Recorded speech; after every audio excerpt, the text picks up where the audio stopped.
ভারত থেকে ইতিমধ্যেই 10 টন ত্রাণ সামগ্রী নেপালে পৌঁছেছে বলে জানা গিয়েছে।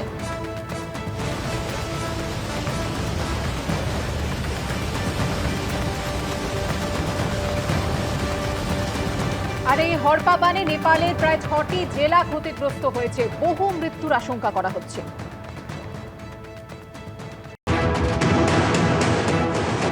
এই দৃশ্য হার মানাবে হলিউডের ছবিকেও। ধেয়ে আসছে সাক্ষাৎ মৃত্যু। প্রাণ বাঁচানোর তাগিদে নিরাপদ জায়গার খোঁজে দৌড়চ্ছেন সবাই, কিন্তু শেষ রক্ষা হলো না। মুহূর্তের মধ্যে সবকিছু চলে গেল প্রকৃতির গ্রাসে। যেন পাহাড়ের কোলে হঠাৎ বিস্ফোরণ। কিছু বুঝে ওঠার আগেই মৃত্যুদূতের মতো ধেয়ে এলো বিপর্যয়।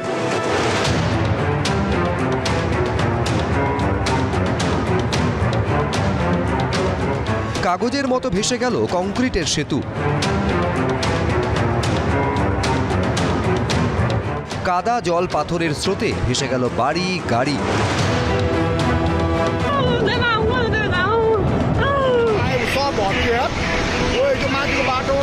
নেপালে জল প্রলয় ফেরালো 2015-র ভয়াবহ বিপর্যয়ের স্মৃতি। হরপা বানে বিধ্বস্ত হল নেপালের রাসুয়া সহ 6টি জেলা। বহু মানুষের মৃত্যুর আশঙ্কা। এদিকে তিব্বত থেকে নেমে আসা ভূতেকোশি নদী নেপালের 6টি জেলা পার করে মিশেছে বিহারমুখী গণ্ডক নদীর সঙ্গে।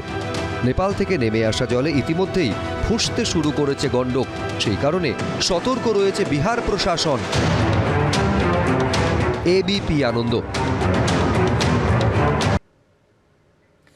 রোদ ঝলমলে সকাল দিয়ে শুরু হয়েছিল দিনটা। কে জানতো কয়েক ঘন্টা পরেই আসছে বিপর্যয়।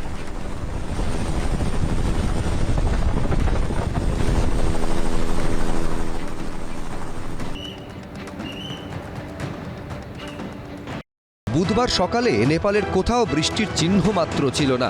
ঝলমলে রোদের সঙ্গে ছিল ঝকঝকে নীল আকাশ। তখন সকাল 9টা।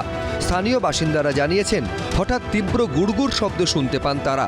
বাইরে বেরিয়ে দেখেন বিস্ফোরণের ধোঁয়ার মতো কুণ্ডলি পাকিয়ে নেমে আসছে জলের স্রোত। প্রশাসন সূত্রে খবর, এদিন সকালে তিব্বত থেকে নেমে আসা ভূতেকোশি নদীর জলস্তর আচমকা বৃদ্ধি পায়। হুড়মুড়িয়ে নেমে আসে হরপা বান। হরপা বানে ভয়ানক ক্ষতিগ্রস্ত হয়েছে রাসুয়া, নোয়াকোট, ধাদিং, চিতওয়ান সহ নেপালের 6টি জেলা। ক্ষয়ক্ষতির পরিমাণ জানা না গেলেও ব্যাপক হতাহত হয়েছে বলে রাসুয়া জেলা প্রশাসন সূত্রে খবর। মা তো 24শে আগস্ট বিকেল 5:30টার সময় ওলাবিবি তলা থেকে গাড়ি ছেড়েছে আর কি। তো সেখান থেকে আমার মা, মামা শ্বশুর, আরও দুজন আমাদের পরিচিত সঙ্গে গেছে। পাড়ার অনেকেও গেছে আর কি। আমাদের 3 নম্বর ওয়ার্ডে বাড়ি, সেখান থেকে অনেকেই গেছে। তো হঠাৎ করে আজকে 1:30-2টোর সময় আমরা এবিপি আনন্দ বা অন্যান্য খবরের মাধ্যমে জানতে পারলাম যে এরকম ভয়াবহ ওখানে একটা দুর্যোগ নেমে এসছে, হরপা বান হয়েছে। আমি চাইছি মা যে কোনো উপায়ে ওখান থেকে মা বেরিয়ে আসুন, দ্রুত, মায়ের মুখটা দেখতে চাই। পাশাপাশি নেপাল প্রশাসনের পক্ষ থেকে খোলা হয়েছে helpline. Toll free emergency number 1234, hotline number 1144। এছাড়াও যোগাযোগ করা যাবে 9851289445 নম্বরে। নেপালে অবস্থিত ভারতীয় দূতাবাসও চালু করেছে হেল্পলাইন। নম্বরগুলি হল +977 985 131 6807 এবং +977 970 910 7500। এবিপি আনন্দ, এগিয়ে থাকে, এগিয়ে রাখে।